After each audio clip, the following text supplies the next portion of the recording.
네, 시청자 여러분 안녕하세요. 월간 서울경제TV 진행의 아나운서 이소연입니다. 갤럽이 최근 발표한 설문조사에 따르면 2022년 이후, 즉 팬데믹 시대 직후부터 미국에서 금융사기와 개인정보 도용이 급증했다라고 합니다. 국내 역시 상황이 다르지 않은데요. 24세 이상 국민 100명 중 2명 이상이 사기를 당했을 정도로 강도는 다르지만 진화한 보이스피싱 그리고 스미싱 기술의 피해가 급증하고 있습니다.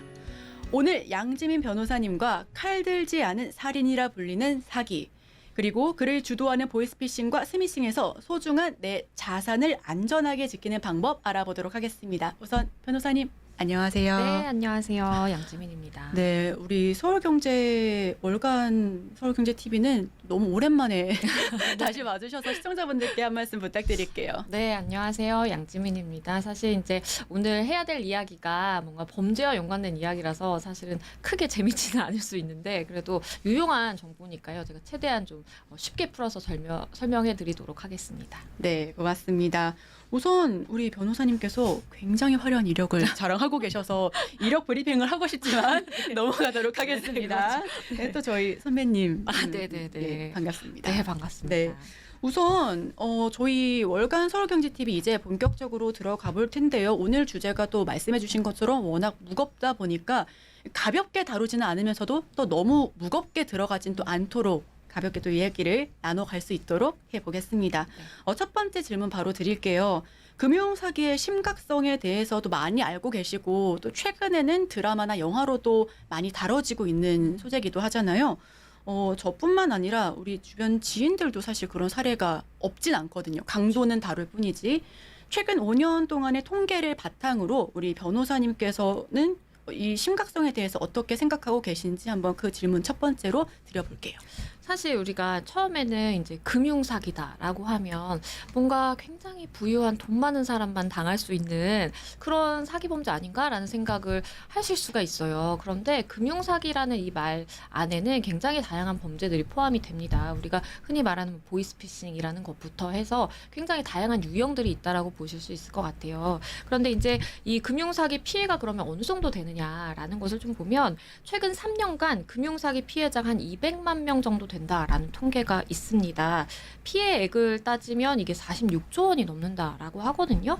사실은 이 피해 액수라든지 아니면 피해자 수만 보더라도 이건 결코 가볍게 넘길 수 있을 만한 그런 수준은 아닙니다. 우리나라가 이제 사기 공화국이다라는 이야기도 있을 정도로 굉장히 사기 범죄에 많이 노출이 되어 있는데요. 그 중에서도 사실 금융사기 굉장히 빈번하게 일어난다라고 보셔야 되고요. 한국금융소비자보호재단이 내놓은 이 금융사기 현황 조사를 보면요. 조사 응답자 2,000명 대상 가운데 2019년에서 2021년 이 3년간 금전적 피해를 본 비율은 4.2%에 해당하고요. 그리고 1인당 평균 피해 규모는 한 2,100여만 원 정도 수준으로 집계가 됩니다. 그리고 실제 피해 여부와 관계없이 금융사기를 경험한 적이 있느냐라고 이렇게 물었더니요. 질문 응답자의 48%가 그렇다라고 대답을 했습니다. 거의 절반에 육박하는 비율이고요. 그리고 횟수는 7.5회에 이른다라는 대답이 있었습니다. 사실 금융 분야의 사기 범죄의 그런 추이를 좀 보면요. 매년 늘어나는 지금 추이입니다. 경찰청의 범죄 통계를 보면 2017년 23만 1,400여 건이던 범죄 건수가 2020년에 34만 7,600여 건으로 급증을 하고요. 전체 범죄 가운데 사기 범죄가 차지하는 비율이 역시 같은 기간 13.9%에서 21.9%로 굉장히 빠른 속도로 증가를 하고 있습니다. 그런데 이제 이렇게 사기 범죄가 많이 발생하는데 그러면 처벌도 그에 맞게 잘 되고 있는가? 이거를 좀 살펴보면요. 경찰청이 밝힌 자료에 따르면 최근 5년간 이 검거한 보이스피싱 범죄자 수가 총 17만 7천여 명에 달한다고 합니다. 그런데 이 중에 법정구속이라는 것은 이 재판을 받다가 이 재판부가 구속해야 될 필요성이 있겠다라고 해서 선고와 동시에 구속을 시키는 겁니다. 그런 법정 구속 비율이 12,000여 명에 불과해요. 그러니까 한 14% 정도에 불과하고 굉장히 적은 수거든요. 그러니까 우리가 아직까지도 그런 인식이 있는 겁니다. 누군가를 인명 피해를 입힌다라든지 뭔가 이렇게 강력 범죄가 아닌 이상 사기 범죄의 경우에는 실제로 피해가 발생하더라도 그 피해 회복이 되면 뭐 이렇게 구속까지 한다라든지 아니면 굉장히 뭐 중한 형을 내리지는 않는다라는 거예요. 그렇기 때문에 이렇게 조금 사기 범죄가 늘고 있지 않는가라는 생각도 좀 해봅니다. 네, 잘 들어봤습니다. 사실 제가 찜질방 가는 걸 굉장히 좋아하거든요. 네. 근데 저희 찜질방 사장님 큰아드님이 검사 출신 변호사세요. 네. 그런데 저희 찜질방 사장님께서 엄청 큰 금융 사기를 당하셨는데 상관이 없어요. 그런데 민망해서 말씀을 그러니까 아드님께서 변호사신데 그러니까요. 왜 그걸 해결을 못 하셨을까 했는데 민망해서 창피해서 말씀 못 하셨다고 그렇게 말씀을 하시는데 사장님 죄송해요. 금융사기의 주요 범죄 유형 중에 하나인 보이스피싱에 대해서도 자세히 들어보고 싶어요. 네. 이게 보이스피싱 많은 분들께서 이미 알고는 계시겠지만 자세한 개념적 설명이라든지 아니면 어떠한 방식으로 지금 이루어져 가고 있는지 많이 발전되고 있다고 하더라고요. 맞습니다. 예전에 굉장히 어눌한 말투로 전화를 해서 금전을 요구한다라든지 이런 시대는 완전히 지났습니다.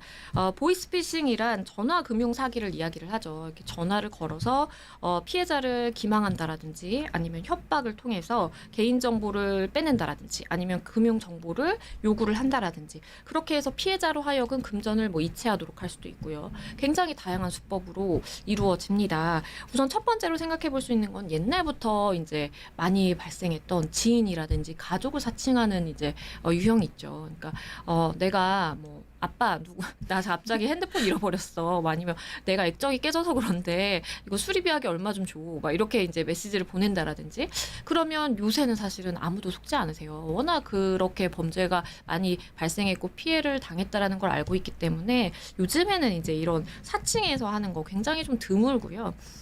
정부와 금융기관을 사칭하는 경우는 아직도 좀 있는 것 같습니다. 근데 그 이제 사칭을 하는 정도가 굉장히 수법이 더 발전하고 교묘해진다라는 거죠. 과거에는 이 검찰청과 법원과 굉장히 혼용해서 쓰이는 게 있었어요. 그래서 예를 들어서 내가 이제 검사인데 어디 법원 소속이다 이렇게 칭하면서 예를 들어 검사는 어디 검찰청이라든지 검찰 소속이지 법원 소속이 될 수는 없는데 이렇게 혼용하면서 좀 이렇게 허술한 점이 있었는데 요즘에는 이렇게 보이스피싱을 하면서 어떤 웹사이트를 보내서 확인을 하게 한다라든지 그럴 때 그 웹사이트조차도 굉장히 정교하게 만들고 또 전화번호도 일정한 전화번호를 알려주고 거기가 어디 서울중앙지법 아니면 서울중앙지검인데 거기서 누구를 찾으면 나랑 연결된다. 그러면 실제로 거기다 전화를 걸면 이게 이제 그 전화를 이렇게 통신망을 뺀다 그러나요? 그런 수법으로 사실은 이제 내가 원하는 곳으로 연결되게끔 하는 그런 수법도 있어서 사실은 요즘에도 정부와 금융기관을 사칭하는 수법은 아직도 많고요. 조금 더 발전해서 요즘에는 다들 이제 스마트폰 갖고 계시잖아요. 그러니까 어플리케이션 다운받는 거, 저도 이거 다운을 굳이 받아야 되나 싶다가도 일단 다운 받으라 그러면 받을 때도 있고 이러거든요. 근데 어르신들 같은 경우에는 더 그렇단 말이에요. 그렇기 때문에 이 원격 제어 어플리케이션을 설치하도록 유도를 해서 그렇게 해서 개인정보를 이제 빼낸다라든지 이런 경우가 굉장히 많습니다. 사실은 마지막 말씀드린 그런 수법이 가장 좀 요즘 많이 일어나고 많은 피해를 실제로 겪고 계신다라고 볼 수 있겠고요. 어르신들 같은 경우에 어플을 설치하라고 해서 설치를 하고 정보가 빠져나갔음에도 불구하고 그러한 피해 사실을 굉장히 나중에 발견하게 되시는 경우가 있어요. 그래서 이런 경우는 아직까지도 좀 주의를 당부드리고 싶은 부분입니다. 네, 지금 보이스피싱과 관련해서 크게 한 3가지 유형으로 말씀해 주신 것 같아요. 가족과 지인 사칭, 2번째는 정부와 금융기관 사칭, 3번째 원격 제어 앱 설치 유도. 이 3가지 중에 놀랍게도 2가지가 다 당했습니다. 제가 그 백수였던 시절에 아빠 카드를 썼었는데 네. 아빠한테 문자가 온 거예요. 그러니까 아빠 나 핸드폰 액정이 깨져가지고 얼마 좀 송금해줘. 근데 아빠 너무 화가 난 거예요. 카드를 이미 쓰고 있는데 돈을 계좌 이체해달라고 하니까. 그래서 넌 지금 카드는 어디다 버리고 전화가 왔는데 전 그런 적이 없어.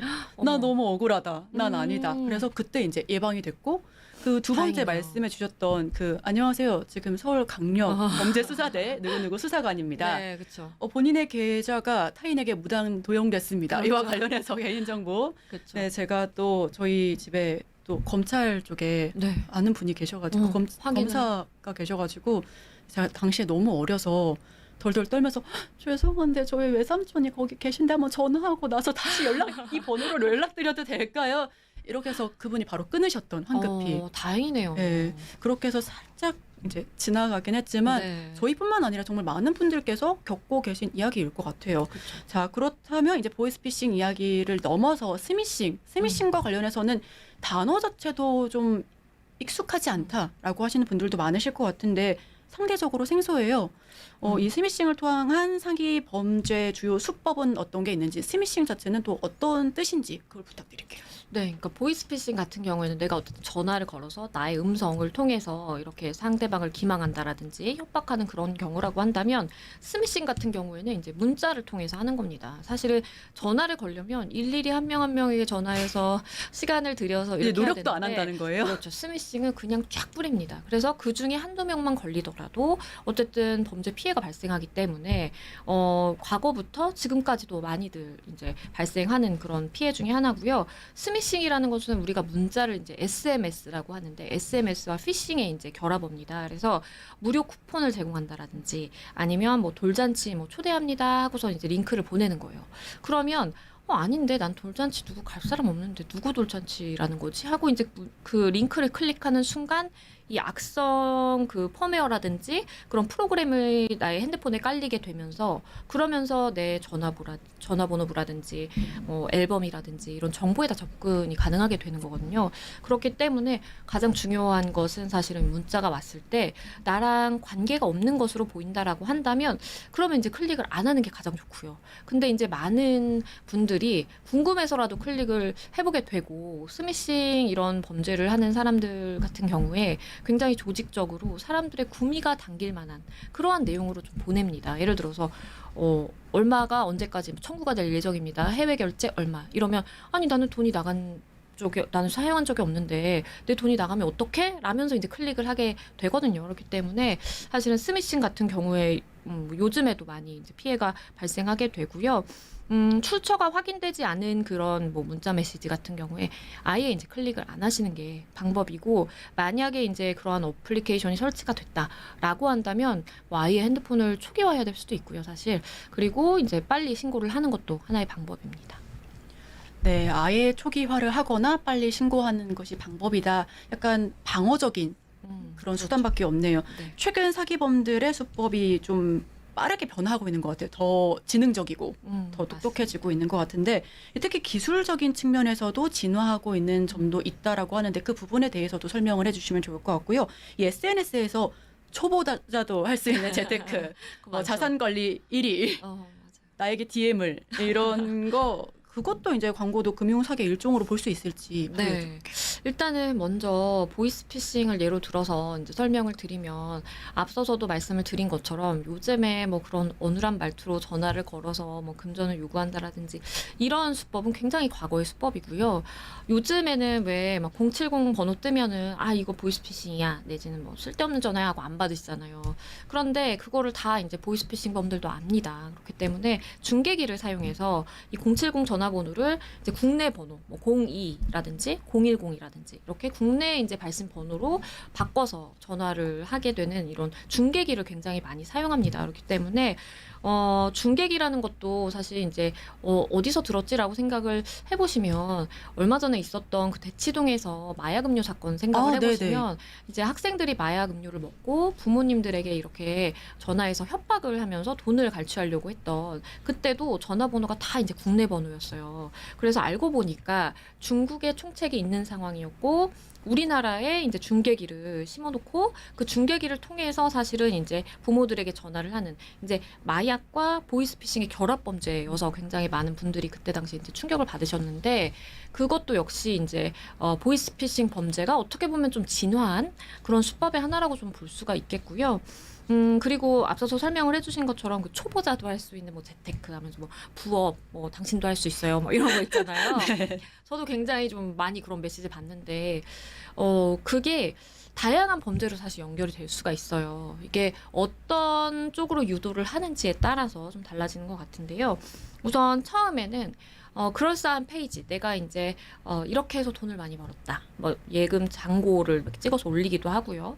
그리고 내가 한 달에 뭐 얼마 벌었다 라면서 사람들을 유인할 수 있을 만한, 유혹할 수 있을 만한 내용을 제공을 하고, 실제로 피해자가 그거에 이제 낚여서 연락을 취하게 되면 그러면 이제 그 피라미드처럼 다단계처럼 우리가 이게 정말 그 아무에게나 알려주지 않는 정보기 때문에 일단은 그 계약금 쪽으로 뭐 얼마를 입금하면 그때부터 내가 정보 공유를 하면서 우리 같이 이제 해보자라고 해서 이렇게 속여서 기망을 통해서 금전을 편취하는 이제 사기 범죄가 될 수도 있는 것이고요. 그게 아니고 아예 주식 거래 같은 이제 주식 거래를 위한 이 리딩방 같은 곳으로 유도를 하는 경우도 있습니다. 그러니까 사실은 이제 그걸 클릭한다라는 순간 내가 어떤 재테크에 좀 관심이 있다라는 것이 될 수가 있고, 그러면 사실은 재테크에 관심이 있으면 이제 주식에 많은 관심을 가지고 있잖아요. 그러다 보니까 내가 1급 비밀 정보가 있는데 여기에 이제 와서 같이 좀 해보자라고 하면서 이제 불법 리딩방으로 이제 이끄는 경우도 있고요. 그러면서 사실은 이제 금전을 요구하게 되죠. 얼마를 하면 더 고급 정보를 주겠다라고 해서 사실은 잘못하면 이제 그 재테크 광고 보고 들어가서 나는 정말 뭐 중요한 정보를 받고 싶었는데 사기 범행의 피해자가 된다라든지 그런 경우 굉장히 많죠.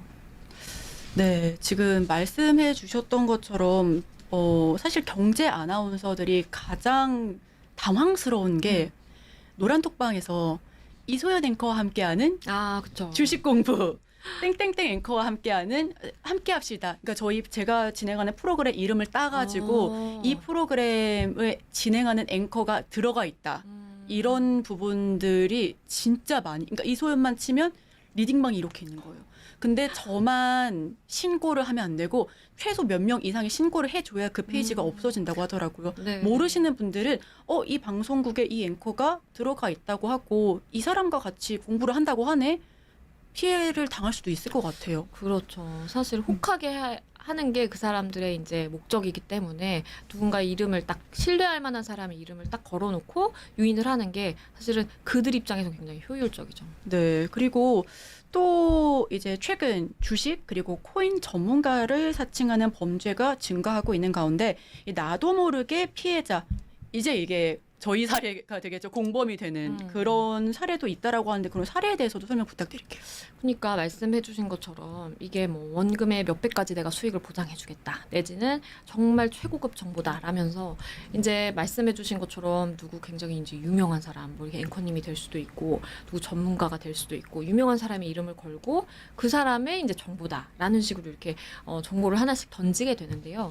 그게 이제 실제로 그 사람들 같은 경우에 그 리딩방에 들어가 있는 사람들 같은 경우에는 그 정보를 맹신하게 될 수밖에 없어요. 이미 리딩방에 들어갔고 거기에 내가 만약에 돈을 뭐 유료 가입을 했든 안 했든 간에 내 돈이 들어가고 내가 거기에 가입되어 있다라는 것은 일단은 이제 정보를 믿게 되는 거거든요. 그렇기 때문에 사실 거기서 던져주는 정보에 따라서 내가 매수를 한다라든지 매도를 한다라든지 라는 어떠한 그런 주식 거래의 그런 행위가 있게 되면 사실은 내가 주식의 시세 조정에 가담하게 되는 행위가 될 수도 있어요. 그래서 이거는 굉장히 좀 주의를 하셔야 된다라고 말씀을 드리고 싶은 게 나는 일단은 뭐 사기의 피해자고 나는 모르고 정말 들어가서 내가 정말 고액의 수업료까지 지불하면서 이렇게 그 정보를 얻은 것인데 내가 왜 공범이냐라고 하실 수도 있어요. 근데 하지만 수사기관에서 실제로 봤을 때에는 만약에 주식에 대한 그 시세 조정 행위가 있다라고 한다면 이때 누구가 같이 사자라고 해서 샀는지 누가 같이 팔자라고 해서 팔았는지 그 사람들 쭉 추립니다. 그러면 일단은 액수에 따라서도 좀 달라질 수가 있겠는데 액수가 굉장히 거액이다라고 한다면 아니 당신이 이러한 정보라든지 뭐 이런 걸 모르고 그리고 당신이 그렇게 한다면 이게 주가에 영향을 받을 수 있을 거라는 걸 당연히 알았어야만 하는데 그걸 정말 몰랐다고? 라고 하면서 이제 믿어주지 않아요. 그렇기 때문에 내가 아무리 피해를 봤다라고 주장을 한들 공범으로 엮이게 되는 상황이 될 수 있어서 이거는 나도 모르게 정말 공범이 되게 되는 나도 모르게 범죄를 저지르게 되는 그런 케이스가 될 수 있습니다.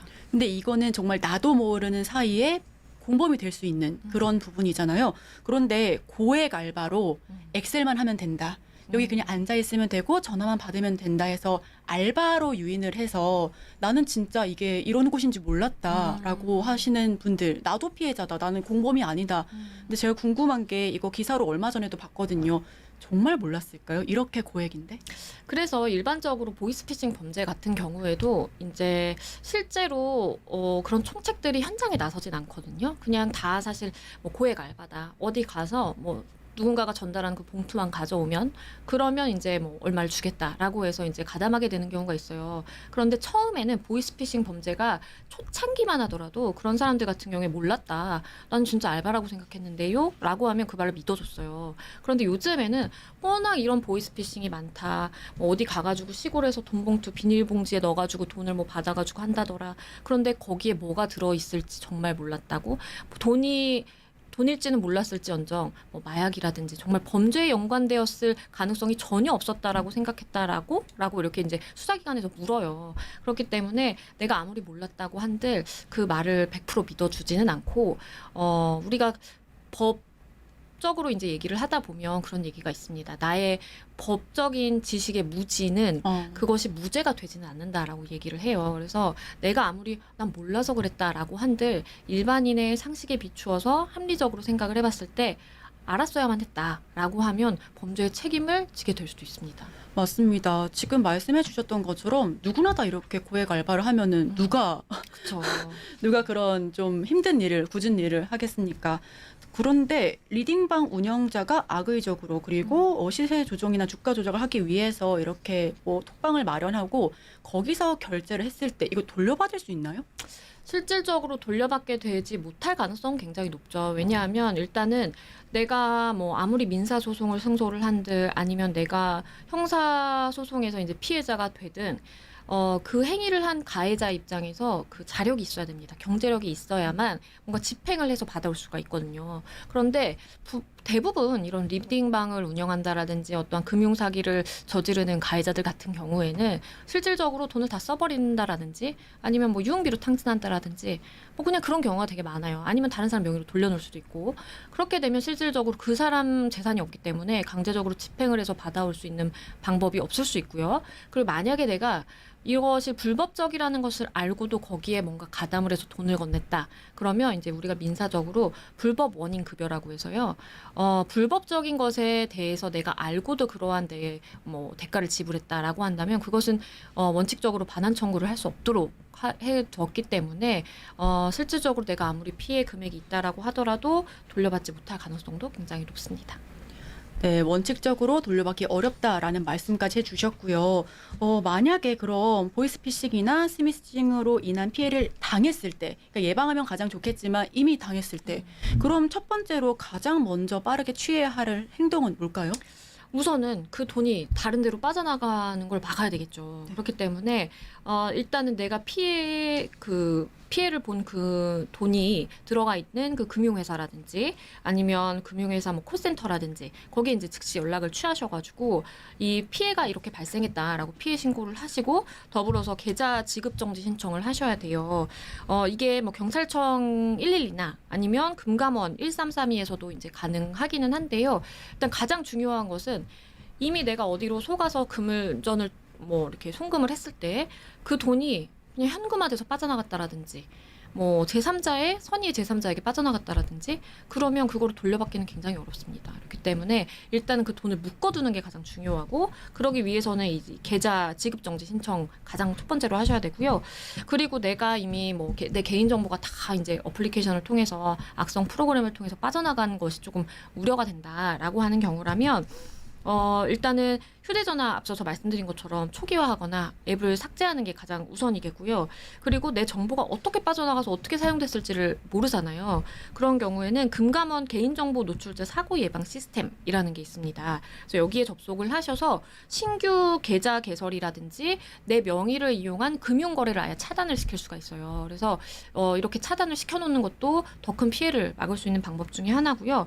그리고 금융결제원에 이 계좌 정보 통합관리 서비스가 있습니다.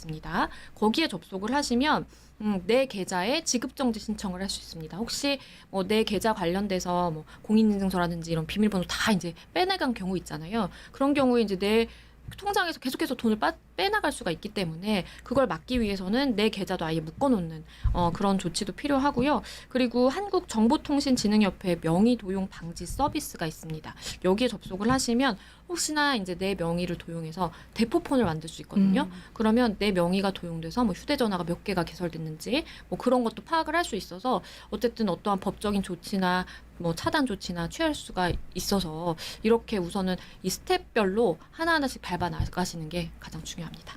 네, 스텝별로 밟아 나가시는 게 중요하다라는 말씀을 해주셨는데, 그런데 그 우리가 카드 잃어버렸을 때 누군가가 그 사이에 몇백을 결제했어요. 그 이후에 이제 빨리 전화 걸어서 이거 좀 정지시켜 주세요라고 한다고 해서 그 몇백만 원 취소되는 경우가 사실 좀 드물잖아요. 그런 것처럼 이게 그 이후에 최선, 그러니까 차선책이지 그걸 다 돌려받거나 그런 건 좀 아닌가 봅니다.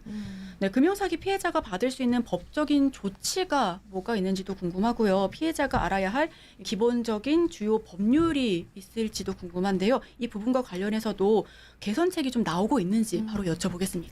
네, 워낙 이제 이렇게 통신 사기를 당한 분들이 많다 보니까 이 통신 사기 피해 금원에 대해서 우리가 좀 환급을 빠르게 할 수 있도록 해야 된다라는 이야기는 과거부터 있었어요. 그래서 원칙적으로 한다면 사실은 내가 이런 피해를 당했어요라고 민사 법원에 가서 이거를 소를 제기를 한다라든지 뭔가 신청을 하고 그 절차를 기다려서 승소 판결문이 나오면 그걸 가지고 돈을 받는 이 절차를 원래 원칙대로라면 해야 되거든요. 근데 말만 들어도 너무 절차가 복잡하잖아요. 너무 복잡해요. 저도 못할 것 같아요. 그렇죠. 그리고 시간도 오래 걸리겠죠. 그렇기 때문에 통신사기 피해자에 대해서만 우리가 특별법에 따라서 일정한 간소화된 절차를 통해서 내가 이런 통신사기 피해를 받았어요라고 구제 신청만 하면 한 달 안에 그 돈을 받을 수 있도록 하는 그 특별법이 마련이 됐고요. 실제 시행이 되고 있습니다.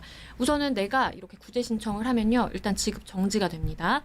그리고 금감원이 채권 소멸 절차를 이제 공고를 하는 절차를 거쳐요. 그래서 실제로 2개월이 경과하면 이 사람이 채권이 소멸된다라고 보고요. 14일 이내에 이제 환급 금액이 결정이 되면 실질적으로 인정되는 그 환급 금액에 대해서 내가 이제 받을 수가 있는 겁니다. 그래서 이렇게 통신 사기 피해자에 대해서만 좀 간소화해서 절차를 간소화해서 환급금을 빨리 받을 수 있도록 하는 제도가 이제 시행 중이고요.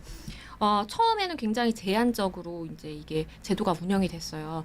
예를 들어서 비대면으로 내가 전화를 받아서 뭐 어디에 속아가지고 돈을 입금했다라든지 아니면 뭐 내 정보를 빼내가가지고 다른데 이제 송금하게 된 뭐 그런 경우에만 제한적으로 이제 적용이 됐었는데 이게 이제 법이 계속 개정이 되면서 꼭 비대면이 아니라 대면 편취형 보이스피싱에도 적용을 할 수 있게 하자라고 해서요. 이게 법이 개정이 됐고요. 실제로 대면 편취형 보이스피싱 범죄에서도 지급 정지를 금융회사에 신청을 할 수가 있고 그러면 수사기관이 이 피해자와 피해 금액을 특정하게 되고요. 그러면 이제 마찬가지로 채권 소멸 절차 거치고 피해 환급금 얼마인지 산정을 해서 지급하게 되는 그래서 이제 나름대로 이게 이제 뭐 개선책이다라고 좀 볼 수가 있겠고요. 그리고 이 범위는 계속해서 넓혀가고 있습니다. 처음에는 말씀드린 이런 보이스피싱 범죄에 한해서만 이제 했다라고 한다면 그 가상자산 관련돼서도 범죄 굉장히 많이 발생하잖아요. 그래서 가상자산과 가상자산 사업자에게도 이러한 특별법이 적용이 되게 해서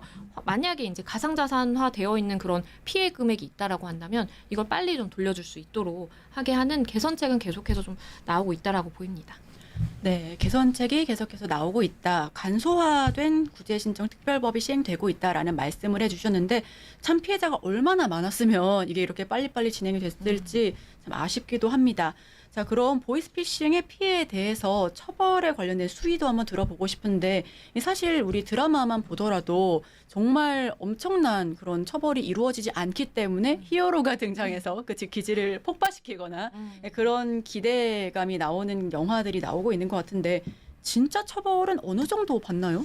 이게 과거에는 사실 보이스피싱 범죄도 따지고 보면 우리 형법상의 사기죄와 사실 마찬가지거든요. 누군가를 속여서 내가 금전을 편취하는 그런 범죄이기 때문에 일반 사기죄를 적용을 했어요. 근데 일반 사기죄 같은 경우에는 형량이 그렇게 높지가 않아요. 근데 법정형 같은 경우에는 10년 이하의 징역 또는 2천만 원 이하의 벌금에 처한다라고 이제 되어 있는데 이게 실제로 양형에 이제 여러 가지 요소들을 반영하고 하면 뭐 집행유예 나오는 경우도 굉장히 많고 뭐 벌금형에서 끝나는 경우도 굉장히 많거든요. 그런데 이대로는 좀 안 되겠다라고 해서 이 보이스피싱 범죄, 그러니까 전기통신 금융 사기범에 대해서 엄벌에 처하는 이 특별법이 역시 시행 중입니다. 그래서 1년 이상의 유기징역이나 이 벌금의 경우에도 범죄 수익이 있으면 그거의 3배에서 5배에 달하는 벌금을 이제 부과할 수 있도록 이제 바뀌었고요. 실제로 요즘에 나오는 그 선고되는 사례들을 좀 보면 얼마 전에 보이스피싱 사건 처리 기준도 이제 강화가 됐거든요. 그래서 보이스피싱 총책에게 원론적으로 하면 이제 최대 무기징역까지 구형을 할 수 있어요. 근데 어느 사건이 있었냐면 이 피해 26억 원이 발생한 보이스피싱 사건이 있었거든요. 한 사람한테요? 아니 다양한 사람, 네네네. 여러 명이죠. 여러 명에게 피해 26억 원을 발생시킨 이 보이스피싱 범죄 조직단이 이제 검거가 된 거예요. 그런데 총책이라고 하면 이제 이거를 다 이제 설계를 하고 뭐 누구 이제 유인책 다 이제 구성을 해가지고 할 수 있는 가장 이제 우두머리의 사람으로 볼 수 있죠. 이 총책에게 징역 20년이 선고가 됐어요. 근데 일반 사기죄를 적용을 했다면 이렇게 20년 나오기 힘들었거든요. 그런데 말씀드린 것처럼 이 전기통신 금융 사기범에 대해서 엄벌에 처하는 이 특별법이 시행이 되면서 사실 이렇게 징역 20년을 선고할 수 있었던 거라고 보이고요. 처벌 수준은 과거에 비하면 이제 많이 높아졌다라고 보실 수가 있겠고, 그리고 기존에는 사실 뭐 예를 들어서 내가 가담 정도가 굉장히 낮다라든지 아니면 단순하게 뭐 어디 가서 돈 찾아와라고 하면 단순 조력한 그런 행위자 같은 경우에는 처벌 수위 굉장히 낮았거든요. 그런데 이제 5년 이하의 징역, 5천만 원 이하의 벌금에 처한다라고 이제 되어 있기 때문에 내가 단순히 조금의 이제 조력만 한 경우라도 마찬가지로 강하게 처벌받을 수 있다라고 보시면 될 것 같아요. 네, 우선 처벌 수위는 갈수록 뭐 강해지고 있다라는 걸 말씀을 해주셨고요. 그렇다면 금융기관의 사기 예방 시스템은 지금 어느 정도로 효과적으로 작용을 하고 있는지, 작동을 하고 있는지, 이를 통해서는 어떤 보호를 받을 수 있는지도 궁금합니다. 그러니까 실질적으로 진짜 보호를 받을 수 있는지, 아니면 법 제도 안에 있는 그런 제도인 건지. 네. 사실 많은 분들이 느끼실 거예요. 저도 이제 금융 거래하다 보면 답답할 때가 있어요. 네. 계속 예, 아니요. 정말 누군가가 요구하셨나요? 막 물어보잖아요. 그러면 이제 그런 거 정말 귀찮다라고 느끼실 수도 있는데, 그것도 마지막 최후의 수단으로 보이스피싱이라든지 이런 금융범죄 피해자를 막을 수 있는 사실 마지막 수단 중에 하나라고 좀 보입니다. 여러 가지의 이제 뭐 제도들을 마련을 해두고 있는데요. 우선 이 은행이라든지 증권사, 뭐 저축은행, 신협은 물론이고요. 우체국도 마찬가지로 전자금융사기 예방 서비스를 다 이제 마련을 해두고 있습니다. 우선은 본인을 확인하는 절차를 굉장히 까다롭게 거친다라는 거예요. 그러니까 공동인증서 사용하잖아요. 이걸 재발급 받으려면, 아니면 뭐 인터넷 뱅킹 통해서 뭐 자금을 이체하려면 계속해서 이제 되묻고 본인 확인을 하는. 너무 스트레스 받아요. 그렇죠. 근데 이게 또 필요하더라고요. 네. 그래서 이렇게 본인 확인 절차를 강화를 해서 마지막 최후의 수단으로 이러한 금융 사기 범죄를 예방한다라는 이제 차원이고요. 사실은 이제 하나하나 좀 나눠볼 수 있을 것 같아요. 뭐 첫 번째로는 지연 인출 제도를 설명드릴 수 있을 것 같아요. 자동화 기기를 통해서 이런 보이스피싱 범죄 조직단이 많이들 이제 범죄 금원을 편취하게 됩니다. 왜냐하면 이게 CCTV가 있고 그렇기 때문에 대면형 창구에 가서 이렇게 돈을 대담하게 요구하기는 조금 어려운 측면이 있어요. 그래서 이러한 ATM기라든지 이런 걸 많이 사용하는데, 여기를 통해서 1회에 100만 원 이상의 금액이 송금 이체돼서 입금한 경우 입금된 때부터 해당 금액이 상당 범위 내에서 30분간 이 자동화 기기를 통한 인출이라든지 이체를 막는 거예요. 그럼 예를 들어서 내가 어디로 이제 돈을 송금하라고 해가지고 보냈어요. 그런데 이거를 보이스피싱 조직 범죄단에서 이거를 바로 인출해가면 말씀드린 것처럼 이걸 어떻게 찾아올 방법이 없어요. 네. 그렇기 때문에 이거를 30분이라도 늦게 이제 인출하도록 하는 거예요. 내가 뭐 사실은 30분 안에 이 범죄가 발생했다는 걸 깨달을 수 있는 충분한 시간이거든요. 누군가랑 친구랑 대화만 하더라도 또 이거 보이스피싱 아니야? 했을 때 빨리 금융기관에 연락해가지고 그거 정지해주세요. 인체 안 되게 해주세요. 라고 이제 할 수가 있는 시간이거든요. 그렇기 때문에 이렇게 지연 인출 제도를 두고 있고요. 그리고 지연 이체 서비스도 있습니다. 앞서 말씀드린 거는 인출하는 걸 지연시키는 거고, 지연 이체 서비스라는 것은 말 그대로 내가 어딘가로 송금을 했을 때 이체 자체가 늦게 발생하는 거예요. 그러면 만약에 내가 속아서 이체를 했다라고 하더라도 그걸 깨달으면 그 시간 안에 빨리 전화해서 취소만. 취소를 할 수 있는 거죠. 그럼 취소만 하면 그 돈 찾아오기는 굉장히 쉽거든요. 그렇기 때문에 금융기관에서 이렇게 좀 지연이 되도록 지연 발생시키는 그런 제도를 마련해 두고 있고요. 그리고 입금 계좌 정지 서비스라는 것도 있습니다. 이거는 내가 미리 지정한 계좌 같은 경우에는 내가 가지고 있는 한도 내에서 자유롭게 이제 송금을 할 수 있어요. 뭐 예를 들어서 내가 자주 뭐 금융 거래를 하는 뭐 가족이라든지 아니면 뭐 지인이라든지 이런 경우에는 미리 설정해 놓으면 아무 제약 없이 쉽게 하는데 그게 아니고 내가 지정하지 않은 계좌로는 소액 송금만 가능하도록 하는 거예요. 그래서 1일에 100만 원 이내로만 이제 할 수가 있다 보니까 내가 만약에 속더라도 100만 원 이내에 이제 피해 금액이 발생하기 때문에 상대적으로 좀 적잖아요. 공이 여러 개 발생할 뻔했는데 100만 원이면 그래도 그렇죠. 네. 잘못하면 그 계좌에 있는 돈을 다 빼내갈 수도 있는 건데 그래도 하루에 100만 원 이내면 보이스피싱 범들 입장에서 굉장히 답답한 액수거든요. 그렇기 때문에 이것도 하나의 이제 예방 제도가 될 수가 있겠고요. 그리고 해외 IP 차단 서비스도 있습니다. 이게 국내 사용 IP 대역이 아닌 경우에 이체 거래를 아예 할 수 없도록 차단하는 서비스예요. 그래서 만약에 이제 뭐 보이스피싱 조직이 한국 내에 있을 경우도 있지만 뭐 해외에 있는 경우도 굉장히 많거든요. 그러면 이상하다라고 해서 이제 정보 유출이라든지 아니면 해킹으로 취득한 정보를 이용해서 해외에서 뭔가 이체 시도가 있을 경우 그럴 때는 원천적으로 차단이 되기 때문에 범죄를 좀 막을 수가 있겠죠. 네.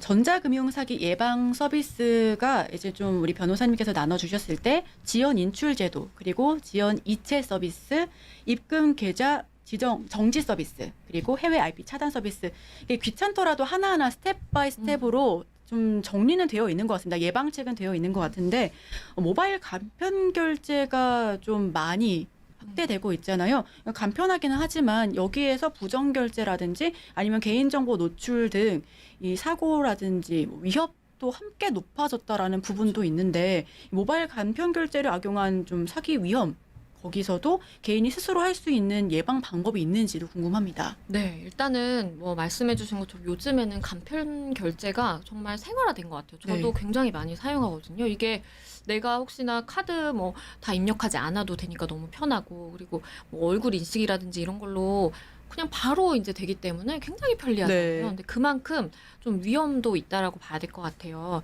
일단은 먼저 좀 통계부터 말씀을 드리면 한국은행 조사에 따르면요. 국내 모바일 간편 결제 서비스 이용 금액이 2016년 기준으로 11조 8천억 원 정도라고 해요. 그런데 그 다음에 2017년에는 39조 9천억 원까지 올라갑니다. 네. 그러니까 하루에 이제 평균적으로 우리가 결제하는 건수만 생각해 보더라도 저도 뭐 여러 건 되는 것 같거든요. 그런데 이것도 평균적으로 내보면 85만 9천 건에서 1년 사이에 212만 4천 건으로 늘었대요. 그러니까 이게 굉장히 가파르게 증가하고 있다라고 네. 보시면 될 것 같고 요즘에는 뭐 어르신들도 이렇게 간편 결제 처음만 좀 설정해 놓으면 계속해서 이용하는 게 편리하다 보니까 또 많은 이제 자녀분들이 그렇게 설정을 딱 해놓고 이렇게 쓰세요라고 이제 하는 경우가 굉장히 많잖아요. 그래서 일단은 그만큼 뭐 생활화가 됐고 많은 분들이 사용하신다라고 보면 될 것 같고 말씀드린 것처럼 간편 결제라는 게 이제 사실 기계에 저장되어 있는 여러 가지 금융 정보라든지 내 생체 정보라든지 그런 걸 이용해서 결제를 그냥 할 수 있는 그런 시스템이기 때문에 굉장히 뭐 간편하고 그리고 방식도 좀 여러 가지더라고요. 뭐 QR 코드를 통해서 찍어서 그냥 결제되는 뭐 경우도 있고 아니면 뭐 내 얼굴 인식이라든지 아니면 뭐 손바닥 지문 인식이라든지 뭐 이런 걸로 이제 가능하기 때문에 사실은 간편하다는 장점이 있는데 일단은 이게 보안이 한번 뚫리면 굉장히 좀 위험해질 수가 있습니다. 우리가 공인인증서를 이용해서 공동인증서를 이용해서 거래를 하려면 그거 비밀번호 입력해야 되고 아니면 뭐 ARS 또 인증해야 되고 굉장히 절차가 복잡하잖아요. 네. 그만큼 위험으로부터 구제받을 수 있는 여러 단계가 있다라는 의미거든요. 그런데 간편 결제는 말 그대로 정말 한 단계 내지는 두 단계, 한 단계 정도가 많은 것 같아요. 이것만 거치면 그냥 완전히 위험에 노출될 수가 있기 때문에 그만큼 범죄의 타겟팅에 있어서 좀 취약하다라고 좀 생각이 되고요. 이걸 막기 위해서는 일단은 거기 그 간편 결제에서도 간편 결제 비밀번호라는 게 있어요. 네. 그러면 비밀번호라도 내가 조금 복잡하게 설정을 한다라든지 아니면 주기적으로 내가 비밀번호를 바꾼다라든지 하면서 굉장히 좀 그 보안에 스스로 좀 신경을 쓸 수밖에 없는 그런 한계점이 있어 보이고요. 그리고 일단은 처음에 그런 여러 회사들에서 간편 결제를 가입을 하면 굉장히 많은 서비스들을 줬어요. 뭐 할인을 해준다라든지, 뭐 쿠폰을 준다라든지. 그래서 일단은 막 다 가입을 해놓고 사용하지 않는 것도 굉장히 많거든요. 근데 사용하지 않으면 그만큼 나의 개인 정보, 금융 정보가 노출이 되어 있다라고 볼 수밖에 없기 때문에 이거는 사용 안 하면 빨리빨리 삭제를 하시는 게 좋고, 번거롭더라도 그때그때 내가 필요한 수단만 이렇게 오픈을 해두시고 사용하는 게 가장 좋을 것 같고요. 뭐 가장 중요한 건 사실은 이제 프로그램이라든지 악성 프로그램 깔리지 않게 내 휴대전화라든지 뭐 아니면 태블릿, 뭐 노트북 같은 경우에도 주기적으로 좀 관리를 해주시는 게 필요해 보입니다. 네, 저희가 여기 막 상처가 나면 바로 피가 보이잖아요. 그러니까 눈에 보이는데 사실 이 금융 범죄라는 게 눈에 띄지 않고 방금 말씀해 주셨던 것처럼 이 오랫동안 내 정보가 그냥 그대로 노출되어 있다라는 맞아요. 게 사실 자각이 좀 어려울 것 같습니다. 이 간편 결제 예전에는 어르신들은 좀 어려워하셨던 것 같은데 이제는 오히려 마트보다는 마켓컬리라든지 쿠팡에서 그냥 식자재들도 쉽게 맞아요. 구매하실 수가 있어서 정말 남녀노소 그러니까 층이 상관이 없이 많이들 하시는데 그래서 이제 어르신분들도 많이 접하시다 보니까 오히려 예전에 우리 젊었을 때는 하나하나 다 이제 하면서 할 수도 있는데 이제 어르신분들 또 점점 이제 노령화되어 가고 있잖아요. 고령화되어 가고 있고 그러니까 편리를 위해서 점점 간소화, 점점 간소화 이렇게 해 가고는 있는데 이게 또 문제가 되어 가고 있는 것 같습니다. 그렇다면 금융 사기로부터 자산을 지킬 수 있는 국민들이 자신을 스스로 보호할 수 있는 그런 법 상식과 수단이 있다면 그런 건 어떤 부분이 조금 더 있을까요? 일단은 뭐 크게 이제 좀 나눠서 설명을 드리면 일단 예방을 하기 위한 부분에 좀 초점을 맞춰서 설명을 드려볼게요. 정말 원론적인 이야기가 될 수도 있는데 이것만 지켜도 우리가 피해를 좀 막을 수가 있기 때문에 어쩔 수 없이 설명을 드려야 될 것 같아요. 우선은 우리가 업무를 하면서 이메일도 많이 사용하게 되고 아니면 뭐 그냥 뭐 내가 너 지인과 뭐 이메일을 주고받을 수 있고 이메일 없는 분은 정말 없으실 거예요. 그런데 이메일에 굉장히 뭐 자극적인 그런 이메일이라든지 아니면 요즘에는 그런 것도 많더라고요. 내가 사용하는 그 SNS를 통해서 당신의 뭐 비밀번호가 노출됐습니다. 그러면서 여기 클릭해가지고 다시 비밀번호를 재설정하세요라고 하면 뭐 거의 뭐 90%에 달하는 아, 사람들은 진짜요? 거기에 링크를 클릭하고 들어가서 내 기존 비밀번호를 입력하고 새로운 비밀번호를 입력하고 합니다. 그거 전데. 그런데 그렇습니다. 근데 그게 내 비밀번호가 실제 내 SNS 페이지에서 이메일이 온 것인지 아닌지를 좀 확인을 해야 돼요. 아닌 경우도 있어요. 정기적으로 변경하는 게 이메일이 오다 보니까 당연히 그것도 그 차원 중 하나인 줄 알았거든요. 그렇죠. 그러니까 정기적으로 오는 정말 그 SNS 그 회사의 이메일일 수도 있고요. 그게 아니고 보통은 해외 이메일입니다. 해외 이메일로 와서 비밀번호 입력하라 그래서 나는 비밀번호 바꿔야지라고 하고 기존 비밀번호 입력하면 그 즉시 바로 그 해외 서버에서 내 SNS에 로그인을 해서 비밀번호를 바꿔버립니다. 바꿔버리면 나는 내 SNS 계정에 접근조차 할 수 없게 되는 거예요. 근데 요즘에는 SNS에도 금융결제가 가능하게 이용해둔 경우가 또 굉장히 맞아요. 많거든요. 그렇기 때문에 금융정보까지 빼내갈 수 있다는 의미가 될 수 있어요. 그래서 이메일을 만약에 받게 되면 그 도메인 주소라든지 누가 보낸 건지 혹시 해외에서 보낸 건 아닌지 확인을 하시는 것도 하나의 이제 중요한 절차가 될 수가 있겠고요. 그리고 악성 코드를 이제 악성 프로그램을 유포를 하기 위한 이메일도 있습니다. 이거는 뭐 굉장히 자극적으로 뭐 할인 받아가세요 내지는 뭐 꼭 확인해야 됩니다. 뭐 이런 식으로 해서 굉장히 좀 클릭을 유도하는 그런 경우가 많은 것 같은데 이런 경우에도 내가 정말 이 사이트 내지는 뭔가 이 정보와 내가 관련성이 있는가를 한 번 더 생각을 하시고 링크를 클릭을 하셔야지 그게 아닌 이상 내가 노트북에서 접속을 했다면 정말 노트북에 바이러스가 깔리는 경우가 있을 수가 있고 여러 가지 불법적인 프로그램이 깔릴 수가 있기 때문에 이메일 체크하실 때 굉장히 주의를 하셔라라고 당부를 드리고 싶고요. 그리고 온라인상에 내 개인정보라든지 이런 정보를 노출하는 것도 한번 좀 생각을 해보셔야 될 것 같아요. 요즘에는 여러 가지 뭐 SNS도 굉장히 활발히 하시고 그러다 보니까 내 개인정보가 노출이 되어 있는 경우가 많아요. 예를 들어서 뭐 사는 지역이라든지 아니면 뭐 생일이라든지 뭐 이런 것들. 그러면 사실은 만약에 그런 생일이라든지 이런 간단한 걸로 조합을 해서 내 뭐 이메일이나 SNS 계정의 비밀번호를 사용한다? 그럼 충분히 이제 추측을 할 수도 있는 경우가 있거든요. 네. 그러면 사실은 또 위험에 노출될 수 있기 때문에 이런 것도 좀 주의를 하시는 게 필요하고요.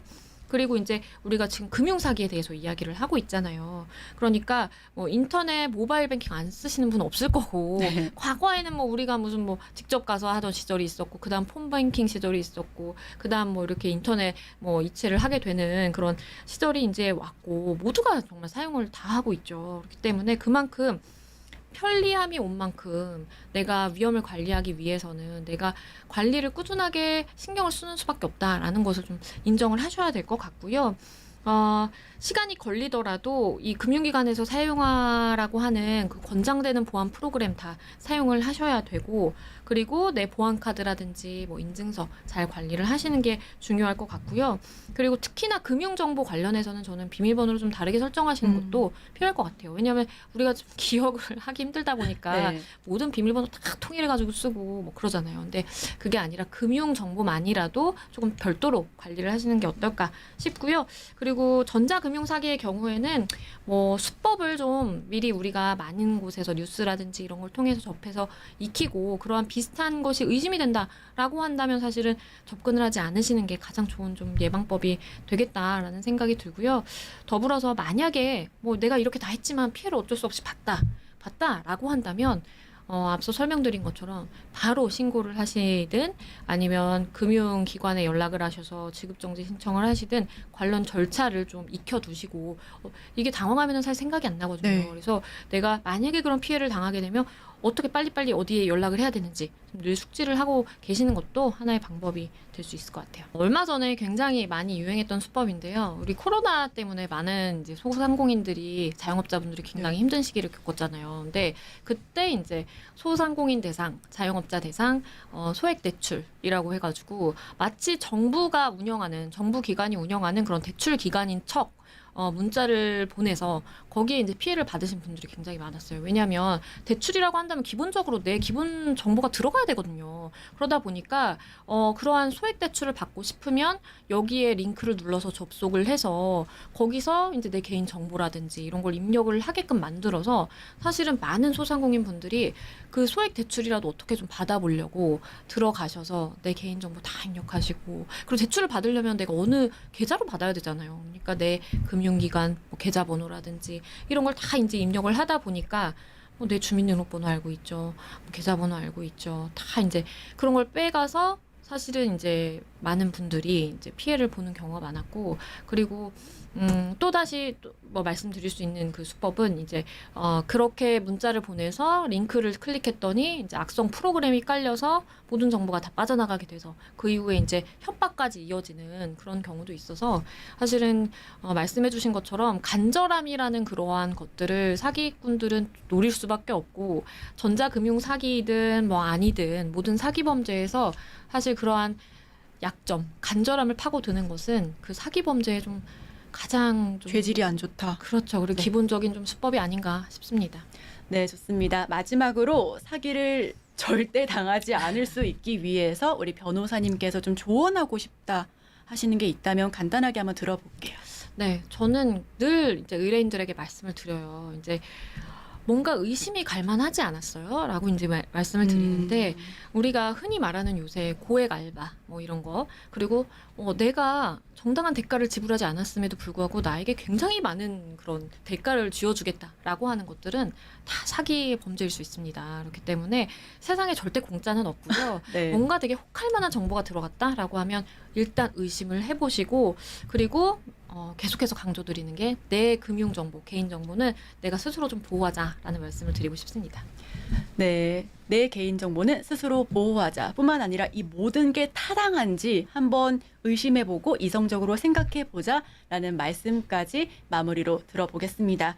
네, 날로 치밀해지는 지능적 범죄, 제도적, 기술적 보완이 더욱 촘촘해지기까지 스스로 의심하고 신속한 대처가 꼭 필요해 보입니다. 네, 앞으로도 월간 서울경제TV에서 소중한 자산을 지키기 위해 피해 예방 절차 철저하게 챙겨가시길 바랍니다. 시청해주신 여러분, 오늘도 고맙습니다.